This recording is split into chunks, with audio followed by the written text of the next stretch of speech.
Olá, bora fazer uma viagem bem visual para a gente entender como o crime nasce e se desenvolve aqui no Brasil? Do primeiro pensamento até a decisão final da justiça, a gente vai decifrar o direito penal usando como nosso guia estas anotações de estudo aqui. Bom, vamos começar com a pergunta que está no centro de tudo, né? O que, afinal de contas, faz uma ação qualquer virar um crime perante a lei? A resposta, olha só, não está exatamente na ação em si, mas num princípio que é a base de tudo. E é por aí que a gente começa. Porque antes de sair analisando qualquer ato, a gente precisa entender qual é a regra de ouro, o alicerce de todo o direito penal. E tá aqui ele, o princípio da anterioridade, que a gente também chama de princípio da legalidade. A ideia é bem simples, mas é, nossa, muito poderosa. Uma atitude só pode ser considerada crime se já existia uma lei dizendo que aquilo era crime antes do fato acontecer. Ninguém pode ser punido por algo que se tornou crime depois. E o que a gente vê nessas anotações é justamente isso, a materialização desse princípio. O artigo 1º do Código Penal não é só um texto, ele é uma garantia, sabe? A garantia de que as regras do jogo não vão mudar no meio da partida. Sem isso, não existiria nenhuma segurança jurídica. Então, só para amarrar essa ideia de vez, para que um ato seja crime, o que não pode faltar de jeito nenhum? Exato, uma lei anterior que defina aquele ato como crime. Essa é a regra número 1. Não tem como fugir. Certo, com essa regra principal bem estabelecida, vamos para a nossa segunda parte. Agora a gente vai ver como um crime se desenvolve. Sim, existe um verdadeiro caminho que a lei observa e ele tem fases bem claras. E esse caminho tem nome. É o que está anotado aqui, ó.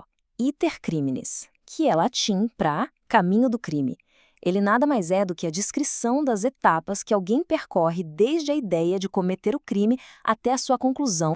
E essas são as 4 estações da jornada. Primeiro, a cogitação, que é só a faísca na mente, a ideia. Depois, a preparação, quando essa ideia começa a tomar forma, a pessoa começa a se organizar. Aí vem a execução, que é o ponto sem volta, é a ação acontecendo. E por último, a consumação, quando o objetivo é alcançado.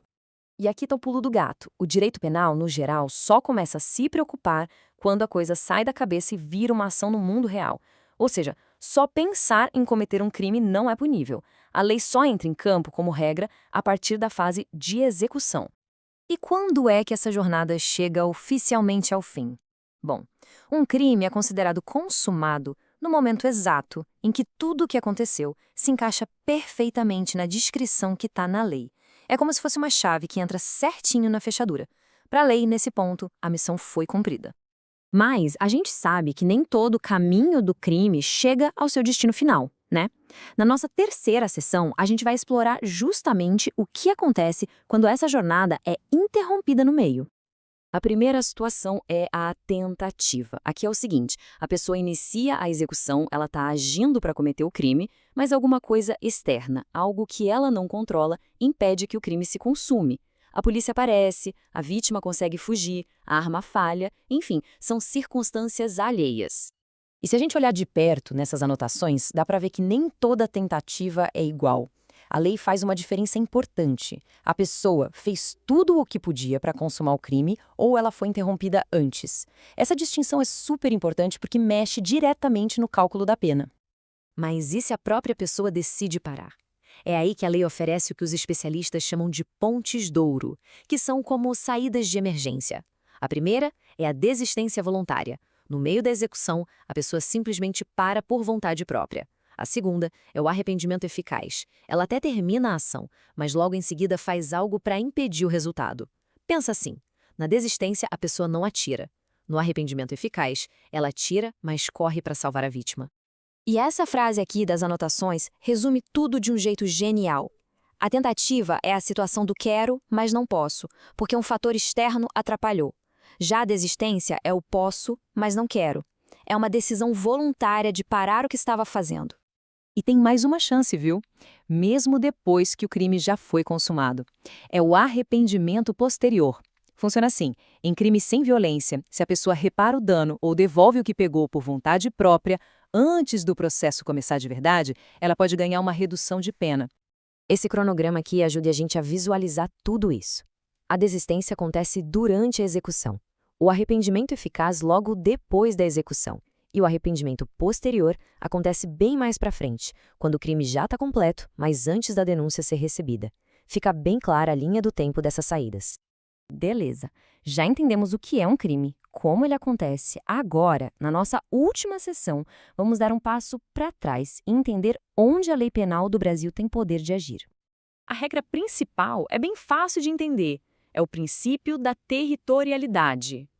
Basicamente, ele diz que a lei brasileira vale para qualquer crime que aconteça dentro do território do Brasil. Não importa a nacionalidade de quem cometeu ou de quem foi a vítima. Aconteceu aqui, a lei daqui se aplica. E está aqui na anotação bem claro. Aplicação da lei nacional ao fato praticado no território do país. Esse é o ponto de partida de tudo. Tá, mas o mundo é grande, né? Isso leva a uma pergunta que não quer calar. E se o crime acontece lá fora? Será que a lei brasileira simplesmente perde a força quando cruza a fronteira? A resposta é nem sempre. Pois é, para proteger seus interesses mais importantes, o Brasil consegue estender o alcance da sua lei. É a chamada extraterritorialidade. Em alguns casos, ela é incondicionada, ou seja, a lei brasileira vai valer de forma automática para crimes muito graves como esses que a gente está vendo, atentados contra o presidente, contra o patrimônio público federal ou genocídio. E para não ficar nenhuma dúvida, olha esse exemplo tirado do questionário. Um crime contra a vida do presidente da República. Não importa em que lugar do mundo ele aconteça, a lei brasileira vai alcançar o responsável. E com isso, a gente fecha o nosso percurso com uma reflexão.